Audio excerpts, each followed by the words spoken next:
ఈసారి గురు పూర్ణిమ ఎప్పుడొచ్చింది? పూజా విధానం, విశిష్టత గురించి తెలుసుకోండి. హిందూ పంచాంగం ప్రకారం ప్రతి సంవత్సరం ఆషాఢ మాసంలో వచ్చే పూర్ణిమని గురు పూర్ణిమ లేదా వ్యాస పూర్ణిమ అంటారు. ఈ నేపథ్యంలో ఈసారి గురు పూర్ణిమ ఎప్పుడొచ్చింది, పూజా విధానం, శుభముహూర్తం, గురు ప్రాముఖ్యత గురించి ఇప్పుడు తెలుసుకుందాం.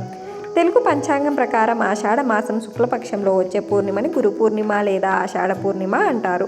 ఈ పూర్ణిమకి ఎంతో ప్రాముఖ్యత ఉంది. ఈ పవిత్రమైన రోజున శ్రీ మహావిష్ణువు, లక్ష్మీదేవికి ప్రత్యేక పూజలు నిర్వహిస్తారు. ఈ నేపథ్యంలో ఈ ఏడాది జూలై 21వ ఆదివారం నాడు గురు పూర్ణిమ వచ్చింది. ఈ పవిత్రమైన రోజు శ్రీహరికి అంకితం ఇవ్వబడింది. మరోవైపు పురాణాల ప్రకారం మహాభారతాన్ని రచించిన వేదవ్యాసుడు గురు పూర్ణిమ రోజే జన్మించాడు. వ్యాస మహర్షి 4 వేదాలను రచించి ఈ భూమిపై ఉన్న మనుషులందరికీ జ్ఞానాన్ని అందించడం వల్ల తనను అందరూ గురువుగా భావిస్తారు. అందుకే ఆయన జన్మదిన సందర్భంగా గురు పూర్ణిమను జరుపుకుంటారు. ఈ పవిత్రమైన రోజు గురువులతో పాటు వేదవ్యాస మహర్షిని పూజిస్తారు. ఈ రోజున గురువుల ఆశీర్వాదం తీసుకున్న వారికి ఖచ్చితంగా శుభ ఫలితాలు లభిస్తాయని చాలామంది నమ్ముతారు. జ్యోతిష్య శాస్త్రం ప్రకారం ఎవరి జాతకంలో అయితే గురుస్థానం బలంగా ఉండదో వారు కూడా గురు పూజ వల్ల మంచి ప్రయోజనాలను పొందుతారు. ఈ నేపథ్యంలో గురు పూజకు శుభముహూర్తం ఎప్పుడు, గురు పూర్ణిమ కథ ప్రాముఖ్యతలేంటో తెలుసుకుందాం. ఈ ఏడాది జూలై 20వ తేదీ అంటే శనివారం సాయంత్రం 5:59 పూర్ణిమ తేదీ ప్రారంభమవుతుంది. ఆ మరుసటి రోజు అంటే 21 జూలై 2024 ఆదివారం మధ్యాహ్నం 3:46 పూర్ణిమ తేదీ ముగుస్తుంది.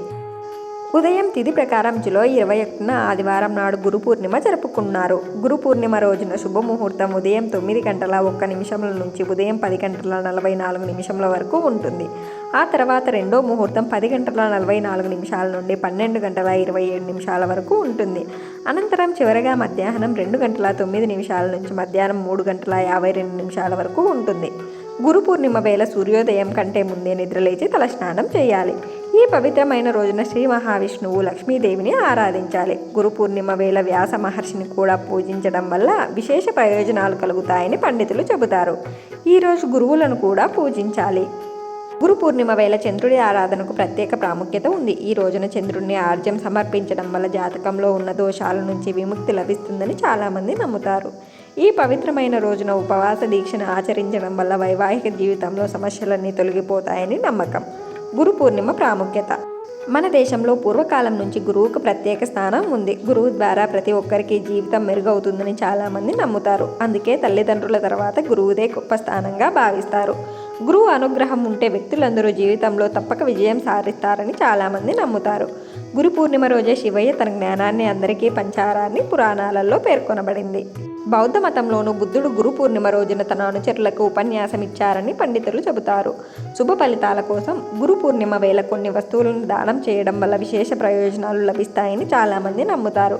ఈ పవిత్రమైన రోజున శనగపప్పు, పసుపు మిఠాయిలు, పసుపు రంగు వస్త్రాలు దానం చేయడం వల్ల శుభ ఫలితాలు వస్తాయి. అదేవిధంగా లక్ష్మీనారాయణుడి ఆలయంలో కొబ్బరికాయ సమర్పించడం వల్ల కూడా మంచి ఫలితాలు వస్తాయని పండితులు చెబుతారు. పవిత్రమైన శుభయోగాలు.